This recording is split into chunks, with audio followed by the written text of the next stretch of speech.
Today, I'm going to be talking about RED S and RED D. I've been to many medical conferences, and for the last 2 years, this particular acronym has come up a lot, countless times, with medical professionals who treat members of big companies like the Royal Ballet, the Australian Ballet, the Joffrey Ballet, the Houston Ballet, and many, many others. It is something medical practitioners are on the watch for in order to help athletes perform at their best, and athletes means dancers too.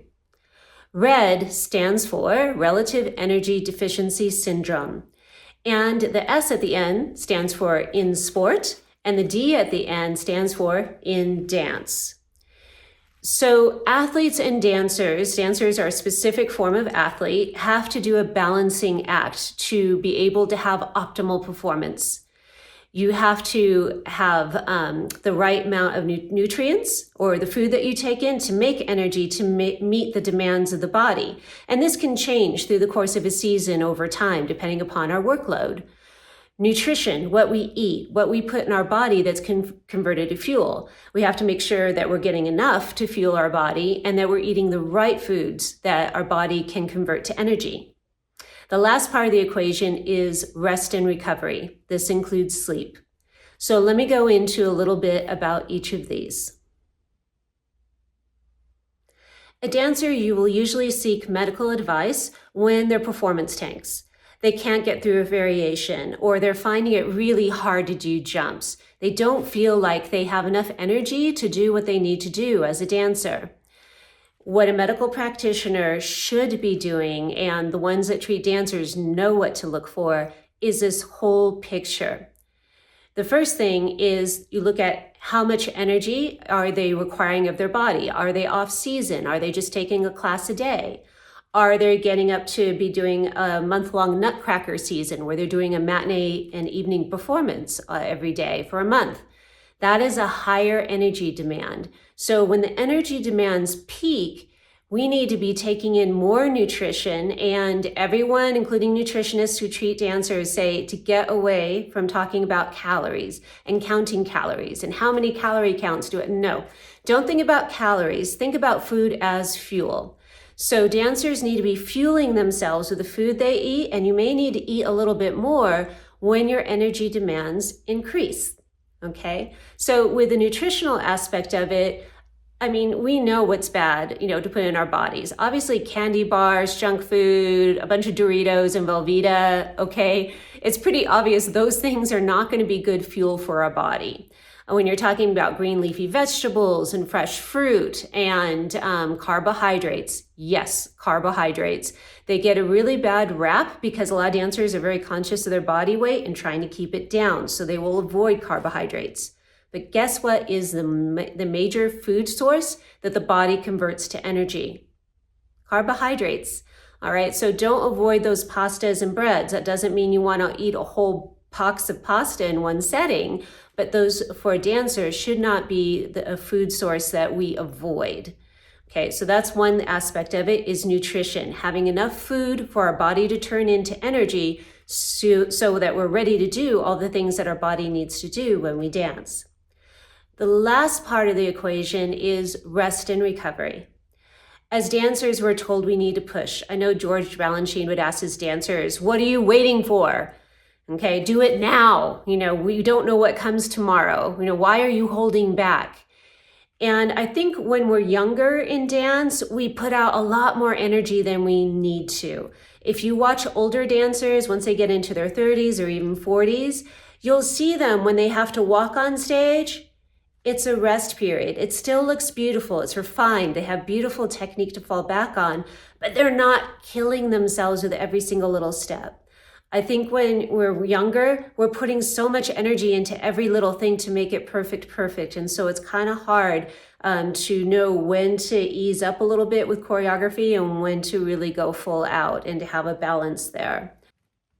I'd like to say a few more words about energy output in relation to overtraining and periodization. Say Nutcracker is coming around the corner, and 2 months beforehand, you want to work with a strength and conditioning coach, and your dance classes are a little harder in order to prepare you for some extra jumps you're going to have to do for your role. That's fine. Say you're now 2 weeks before performance, and you want to still work with your strength and conditioning coach, and you still want the really hard ballet classes, and maybe you want to take another class at the end of the day so that you feel that you are ready and in shape for Nutcracker. 2 weeks before performance, okay, especially if you have a run that's lasting a couple weeks, is not a good idea because your body needs to store up all the energy it can so that when you're on the stage performing, your body is ready to go and you haven't depleted its resources. So doing extra to train well before a competition or performance is fine. But when you're getting into the weeks leading up to performance or competition, that's when you want to scale back a little bit as far as your training is concerned, and any extra activity so that your body has the energy it needs and you're not maxing it out before you even get on the stage. Rest and recovery is a much overlooked part of the equation. Dancers, it is found, need at least 8 hours of sleep a night. Yes, 8. If you are growing, like if you are below the age of 18, 10 would be optimal. And your body needs this in order for all of its inner workings to convert with the food sources into energy. It also helps your brain, okay? So if you don't get enough sleep, your body is not converting what it needs to for energy. Your hormones, I won't go into specific, get out of whack. If they don't have that rest and recovery time through 8 hours every single night in order to do what it needs to do to prepare yourself to dance full out and to optimize your performance. The other thing is taking at least or 1 day off a week. Okay, so Sunday is usually the rest day for dancers, and that doesn't mean, okay, Sunday I go for a big hike, and it's something other than dancing that I do. Rest is you get to read a book, you get to catch up with your emails, okay? It's not heavy physical activity. You need to give your body that 1 day of week to do nothing in order to recuperate. You will heal much faster that way. You'll have better muscle performance, okay, when you're ready to perform and to dance. And so 1 day off a week, 8 hours of sleep every night.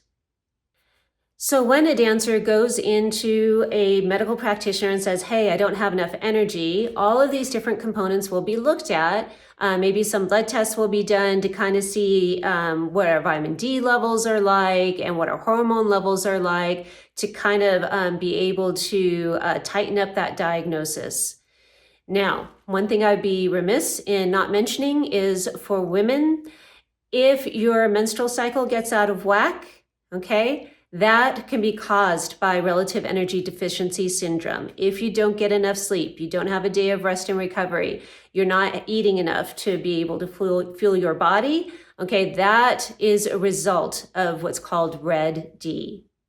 So I'll talk about more about that in another video. And in the meanwhile, if you feel like you don't have enough energy for your dancing, I know we are all perfectionists in dance and we're trying to stay thin and optimal, but sometimes we go a little too far. So we want to go off of how we feel. And sometimes what we see in the mirror can become distorted. So just be careful about that. If red D is left untreated, a dancer will not have the energy they need in order to get through their class, their rehearsal, their performance. So guess what inevitably happens? Injury.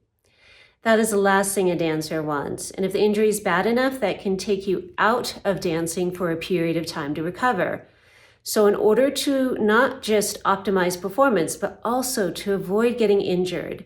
And when do injuries occur?